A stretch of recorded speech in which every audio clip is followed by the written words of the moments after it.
The crowd drowning out the noise of these 300 horsepower MotoGP bikes. They sense they are about to witness something very, very special here in Jerez. This is the moment. Here he comes into the Aspar corner.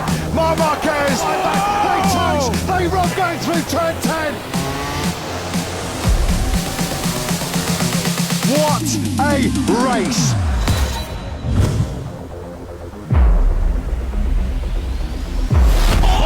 Contact between Alex Marquez and Marc Marquez. Pecco Bagnaia, a great comeback for him in Qatar. Marc Marquez is victorious here in Doha.